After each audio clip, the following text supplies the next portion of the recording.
Welcome back, guys, to another Oak Farm Firewood YouTube video.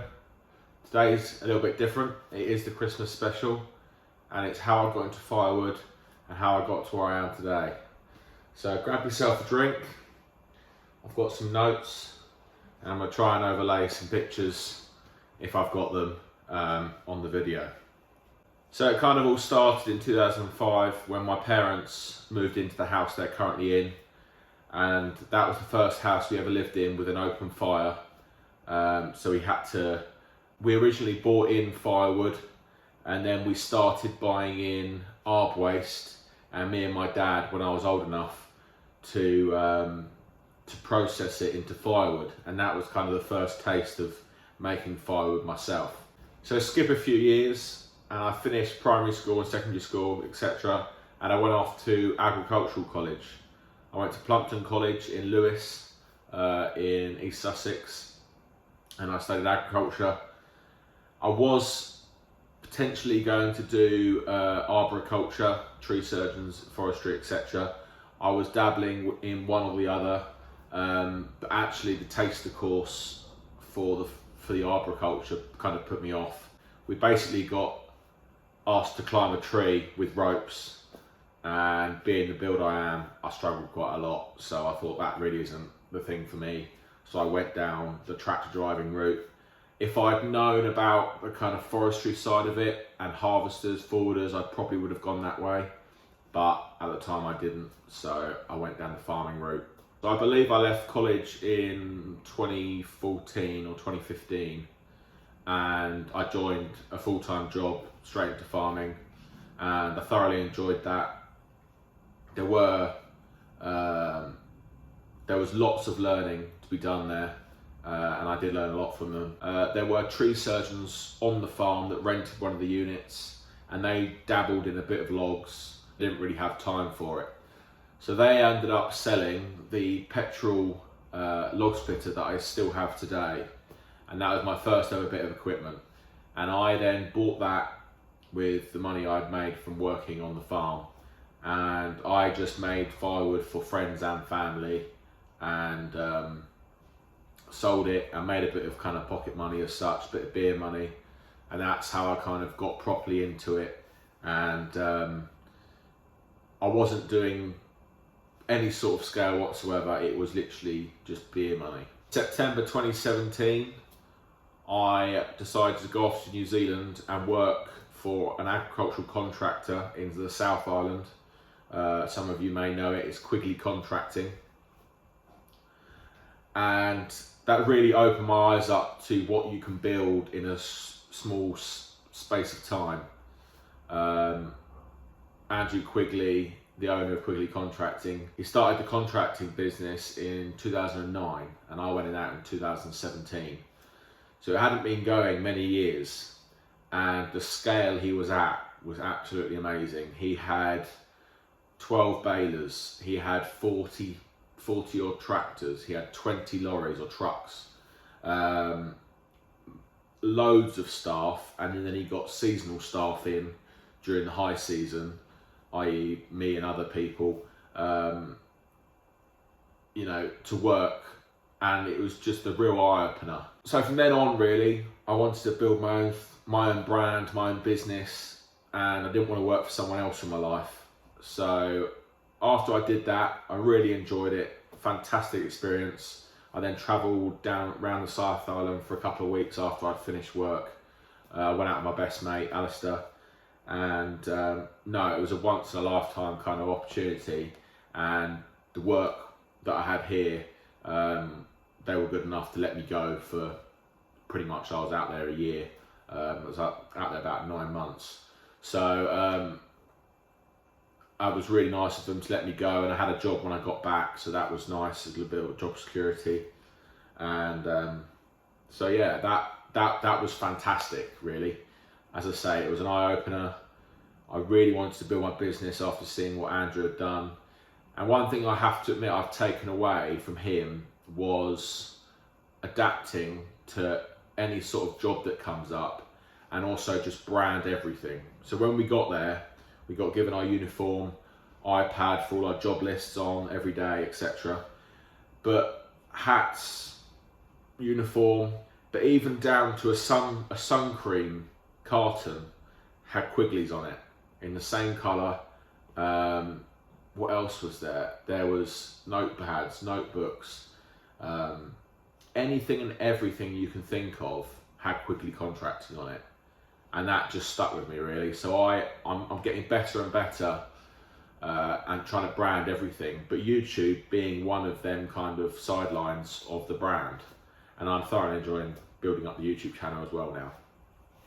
So I came home with lots of motivation to do something for myself. I decided I wanted to go into farming / firewood. I wasn't too sure yet, but all I did know is I needed a bit of land, something for myself. So in June 2018, I managed to find a plot of land local to where I was working. Not a million miles away from home, but it was closer to where I was working at the time, rather than closer to my parents. It did take quite a long time to find the land. I was looking for months. I did visit multiple plots, different bits of land. Nothing really sat quite right with me until I found what now is known as Oak Farm. So in June 2018, I purchased what is now known as Oak Farm. Obviously got a mortgage, etc. So that was an experience, getting on my first mortgage, agricultural loan, etc. to get this thing off the ground. At this point, I didn't have any large-scale customers. I was still doing friends and family with the firewood, but I knew that's the path I was wanting to go down. And in October 2018, I bought Woody. Woody is my dog. He isn't actually here right now, but yeah, Woody, my working Cocker Spaniel. So I got him in October 2018. I also did months of searching for the right dog as well. I actually went down to Devon to pick up Woody, so that was a bit of a road trip. But that's one of the best things that's ever happened to me. He is truly a man's best friend, and he literally comes out with me every day on deliveries, and it's just good to have a company. So after months of drawings and getting planning permission, etc., in April 2019, I broke ground at Oak Farm and started to dig out the bank where the barn now sits. So here you'll see a picture of me in a hired digger that I got in from Coppards, a local plant company.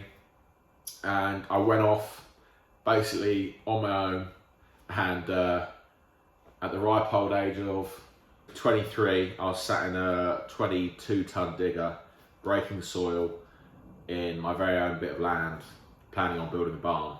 As you can see, there'll be a couple of pictures of me grading out and then getting a company to come in and erect the building itself. I didn't do that myself. I thought I'd leave that up to professionals. And it's been a long slog from kind of 2019 to now. It is actually amazing how much we've done, or I've done.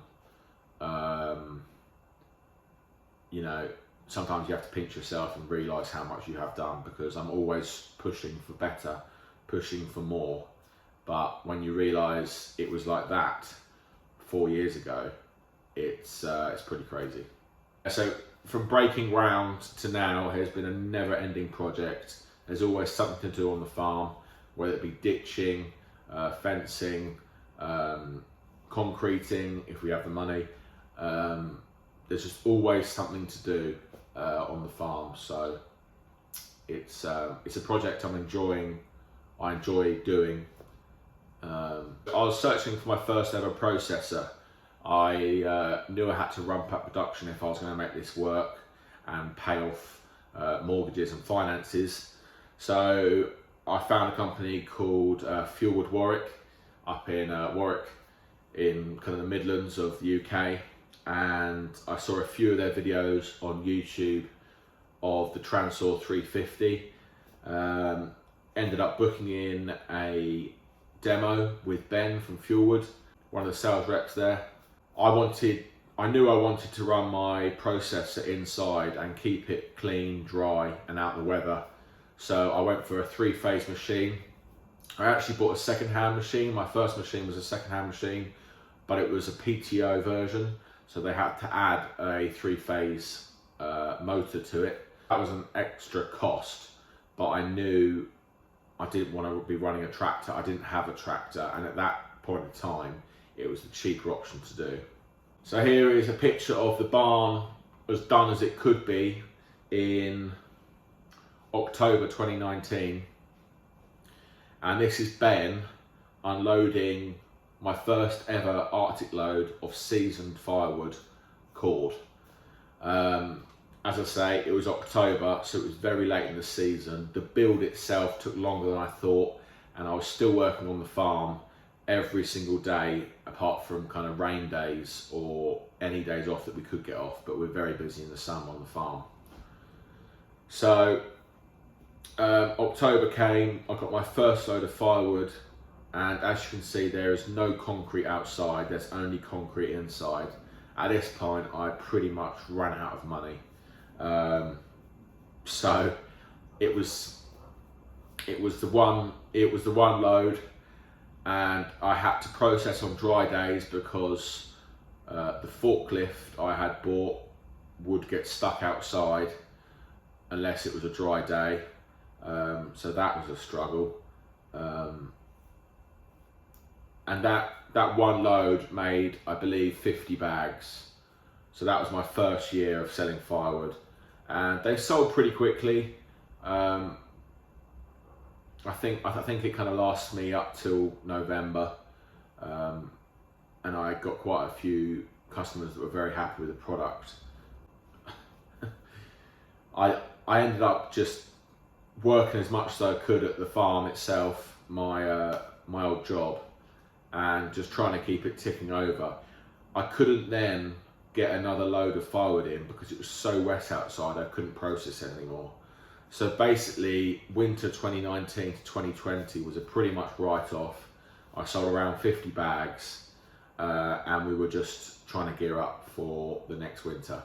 So bring on spring of 2020, March, I eventually got electric down to my barn.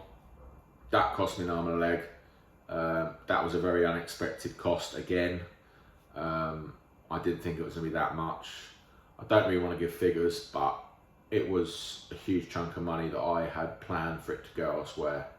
So I actually had to extend one of my loans to do that. So yeah, and before that I'd actually hired a generator in to run my processor. So that first year was a complete struggle basically. As I say, the firewood at this point is still a weekend job, just processing on the weekends, and I was working at the farm during the week and trying to get off any kind of days off, wet days, and try and do processing back here. When spring of 2020, I got around 4 loads of firewood in, and I made 200 bulk bags and put them in the shed, put them in the drying side next door. So 200 bags was 4 times as much as I did the previous year, and that only got us up to mid-October, and I was then stuck, absolutely stuck. Didn't have any more firewood, and I had no ways of drying it.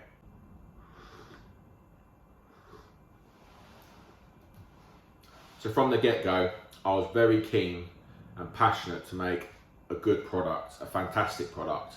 When I ran out in October, I then couldn't produce any more dry firewood for that season in my eyes.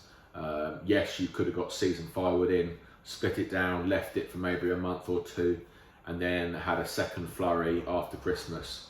But I probably did lose some customers from that, but the true customers did stick by me and wait. They obviously had to buy it from somewhere else, but they came back to me the following year. So December 2020, Christmas came round. I was sitting there after selling 200 bulk bags of firewood with no more wood to sell. Sitting there, watching YouTube at home, looking at all these lumber kilns over in America on YouTube that were super interesting, and some of them were built out of a container. Now that got my mind going, why can't I do a firewood kiln at the same kind of project? some of the kilns I had seen on YouTube were ran from a hot water system, and I started to look at the mechanical works of how a wet system works. You're basically taking hot air, i.e. a fire, warming up water, pumping it into a kiln through a radiator, and then blowing air through the radiator to get hot air, which seemed kind of mad to me. I do now, later on, now I understand that a lot of the boilers do have, in the UK anyway, RHI, the Rural Heating Initiative. So I eventually found Ember Air.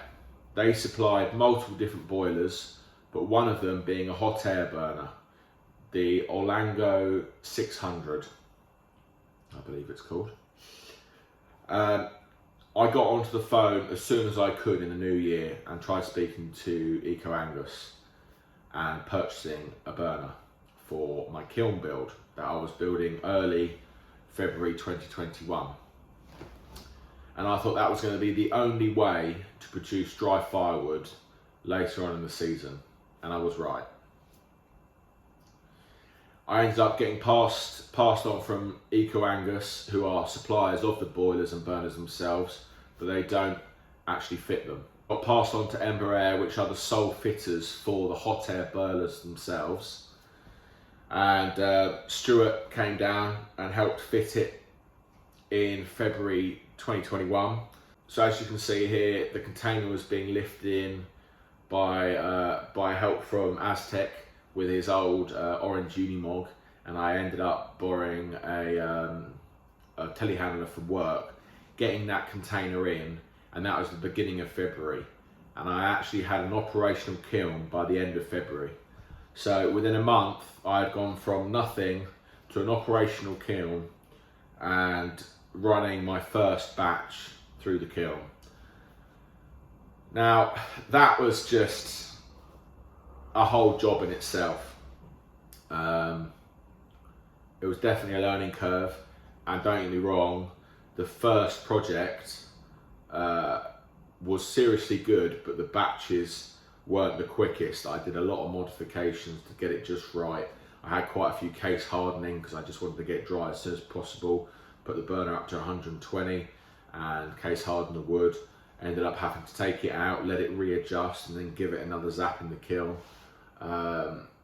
So it was a serious learning curve, but we did get multiple batches out that winter, and we got almost the cost of the kiln back in the bank. So that was a bit of a jump in with your 2 feet and hope it works. I didn't even know the kiln was going to work at all. You know, it could have just sat there and not done anything to the wood at all, just heated it up. But luckily, it worked a treat. And that's when I kind of first started the YouTube channel. My first build is on the channel right at the beginning. I apologise for the quality of videos, they're not the best. But if you want to go back and check out the kiln series number 1, it was, yeah, just a bit of a roller coaster really. In March 2021, I had this fantastic idea to buy a timber trailer, so I could go out to local estates and pick up timber roadside and cut out the haulage cost, because it was costing me quite a lot of money in haulage to get the timber back here. And I also thought I could get a lot more timber off roadside jobs like arbed waste and stuff like that. That was a complete waste of time. I didn't have a tractor, and I didn't have any form of tractor to put on the front of it. So that idea didn't last very long. I was hiring a tractor from work. Work for me was about, realistically, it's half an hour each way in a tractor. So I'd have to drive up there, pick up the tractor, the hire would start from then on an hourly rate. So I'd spend 1 hour of my time coming down here, doing whatever I was doing and heading back out again. Those stacked up the track from the lorry coming in and dropping that off. So just to get some timber down to the yard, it was costing me quite a bit really. A tractor on hire, I mean, I had mates rates, but it was still a bit of a kick in the guts, if I'm honest. So that didn't last too long. I ended up selling the timber trailer pretty soon. I believe I sold it in September of 21, and luckily I made a tiny bit of money on it. But yeah, that was so sometimes things work. For example, the kiln worked. That was the best option I could ever go for. The timber trailer, an absolute boo-boo, and I shouldn't have done it. But hey ho, you live and you learn. So in July 2021, I bought my Isuzu D-Max because I was originally delivering with my Discovery 4. That was a bit of my pride and joy. I absolutely love that car. Super comfortable. I'm a big guy, and it towed like an absolute dream. But turning the trailer around to every house was very tricky. A lot of small driveways would struggle with the trailer, and I'd end up having to drag the bag twice or three times the distance I should have to, because I couldn't get in to the driveway. That was my purchase for kind of spring 2021. Was delivery vehicle, gearing myself up for a big winter 2021 to 2022. And at that point I knew I needed a digger to help with production. So I got my head down, sales. I made the forklift work. The trouble being with the forklift, I could only do loads hand to mouth. So I only had limited space on the concrete I had, and I got a load in, I'd process it. As soon as that was empty, I'd get another load in. And that's how I did that. I then made 400 bags, 400 to 500 bags that next year in the barn, plus whatever I did in the kiln. So I was probably up to about 800 bags for winter 2021 to 2022. And that was all delivered 3 at a go on my Isuzu D-Max. Like I said, I'm still working at the farm up the road. I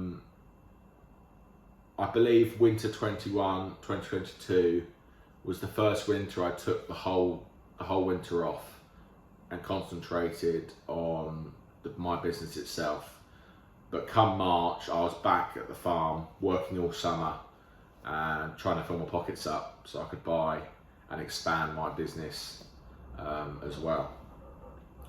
Basically, the whole way through this journey, I've been skimping quite a lot, and I've been ploughing all my money into the business, every ounce of money into the business. It may look good from the outside of what I have and what I've built up, but there is quite a lot of finance on things. You have to do it. I feel you have to do it these days, especially if you want reliable and new kit.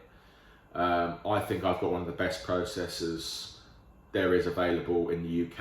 I know that much.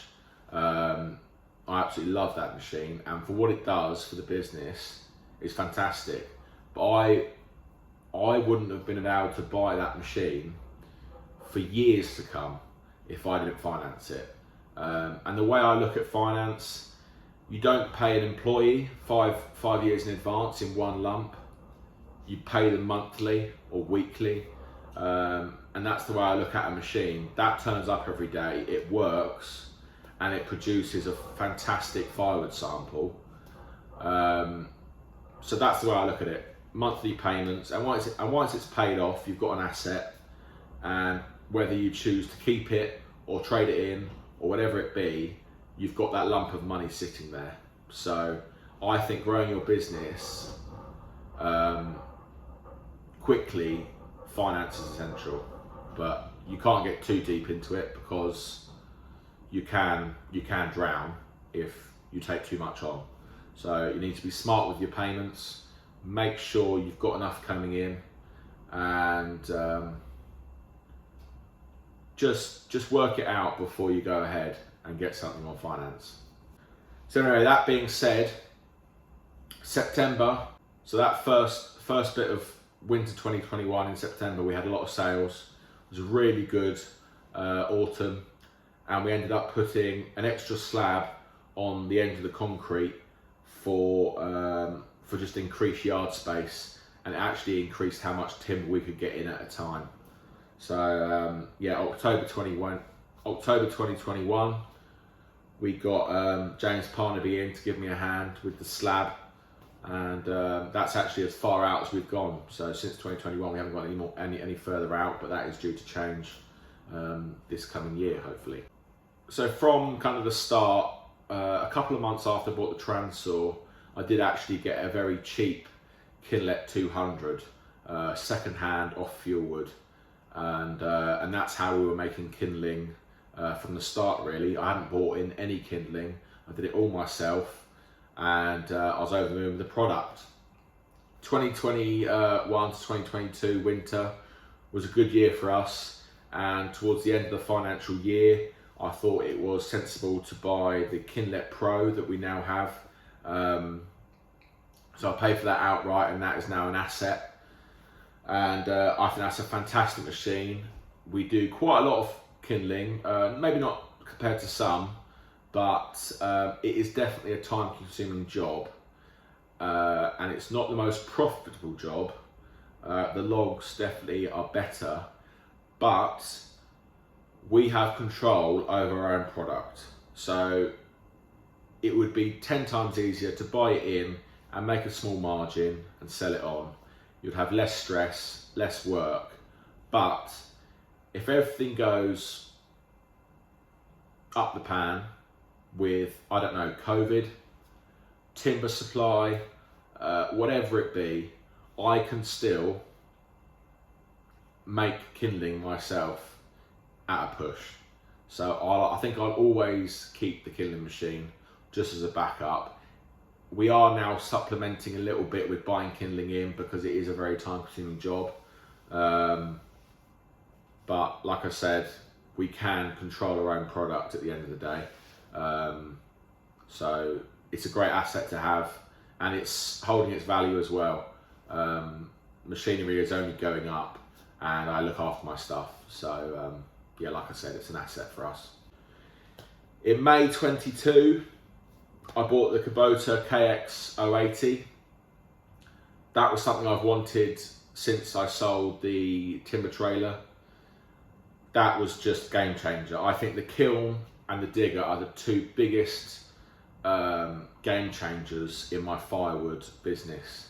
Obviously the kiln drying wood on demand, but the digger, I could then stack up timber in the field and not take up yard space.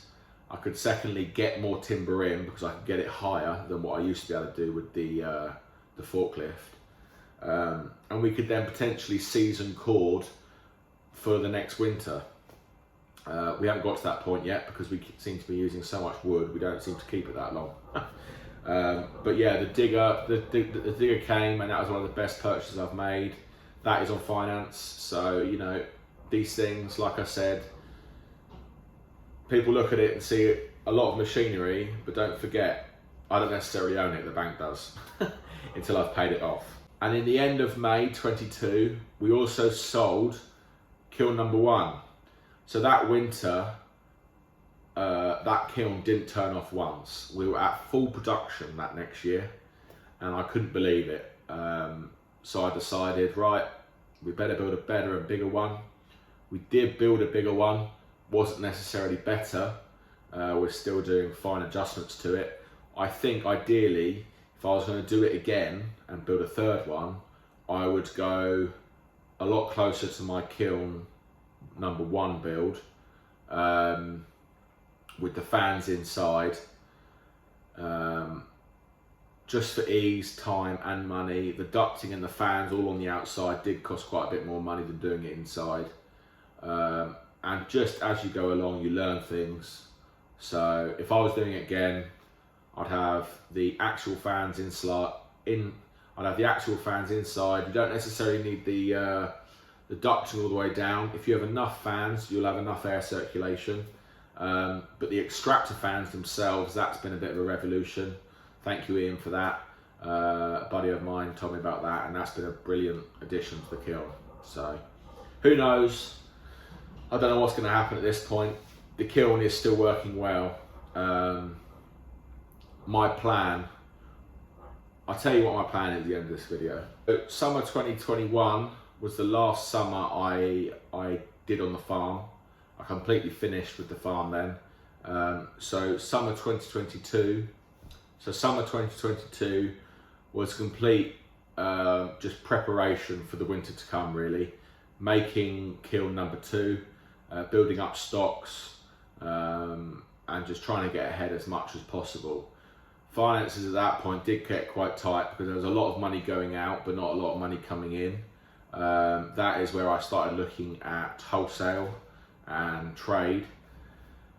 We'd always done a little bit of trade, but wholesale was something new to me, so we then started doing that, and that has been a bit of a game changer as well. Yes, the profit margins aren't as good, but it keeps cash flow inside the business, especially when the times are tough during the summer, really.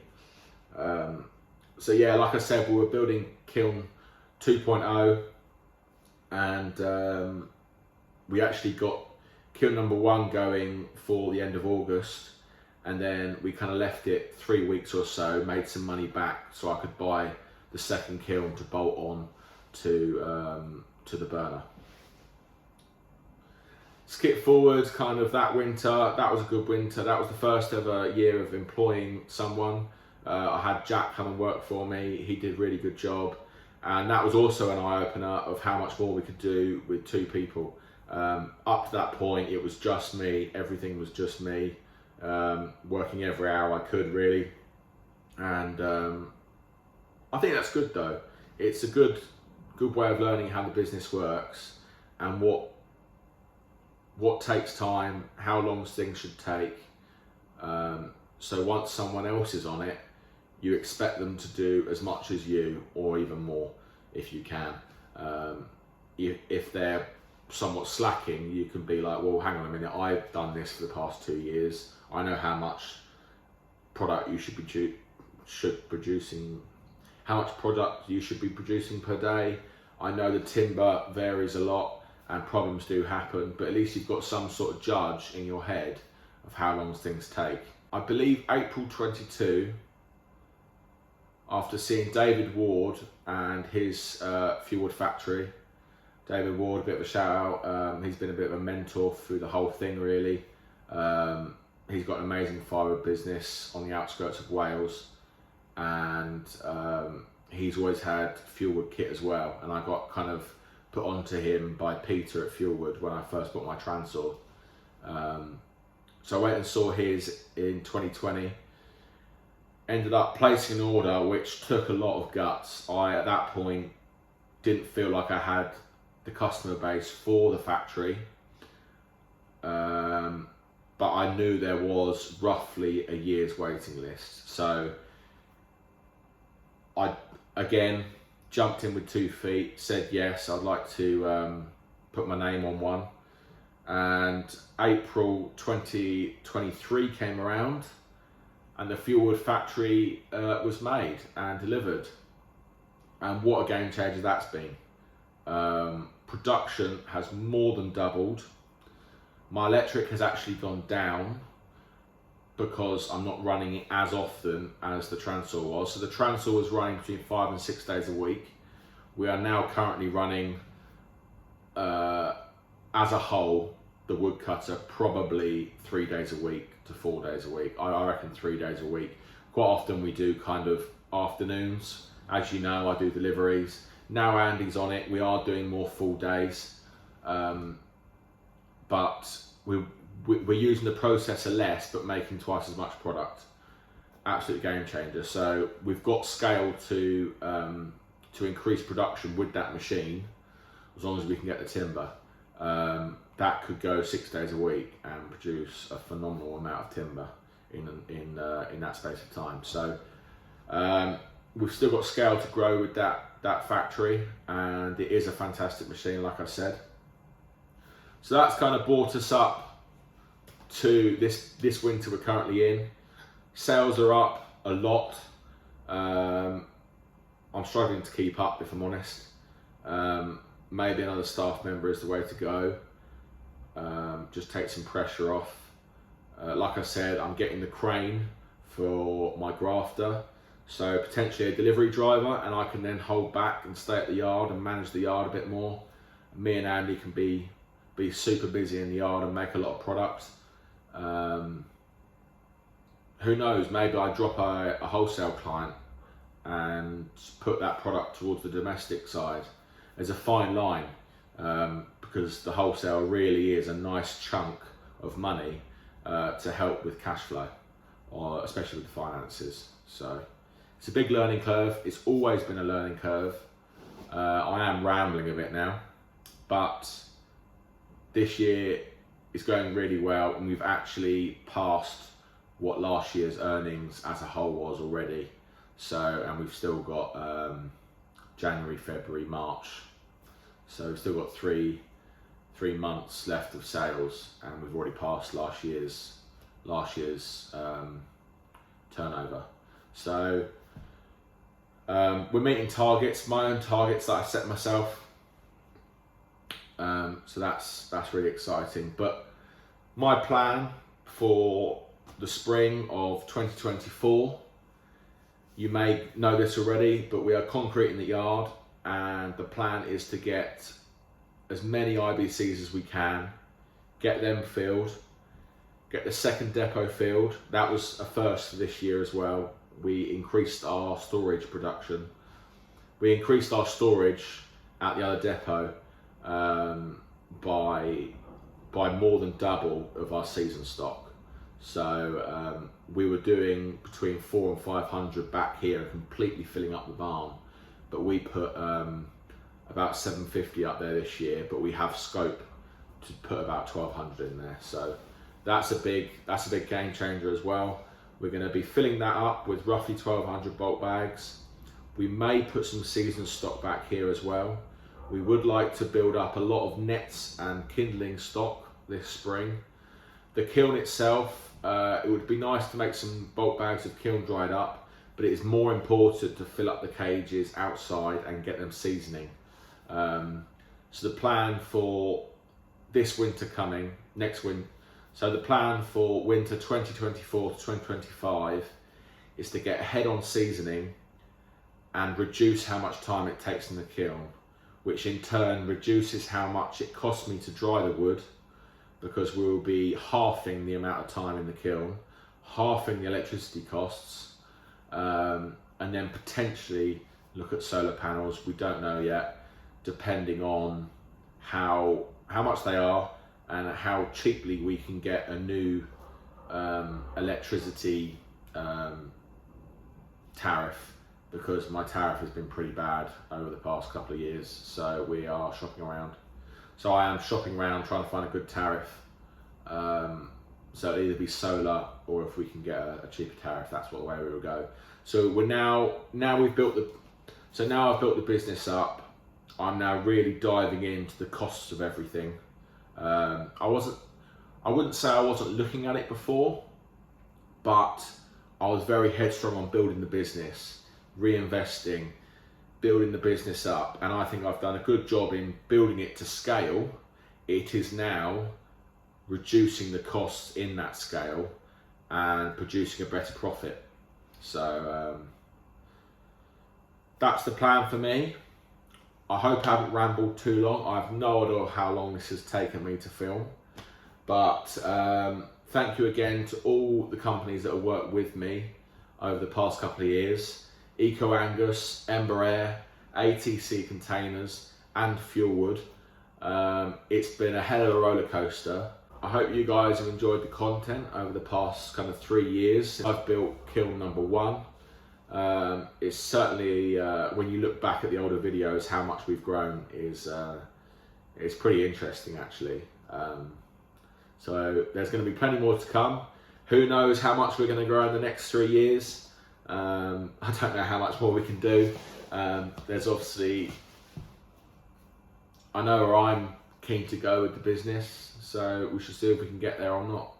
I know a lot of you have been asking for this particular video of how I got started, and hopefully I've kind of covered that.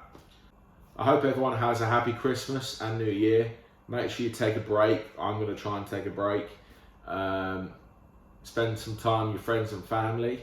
Thank you everyone for the support. I hope to see you in the comments, and I'll see you on the next one. Cheers.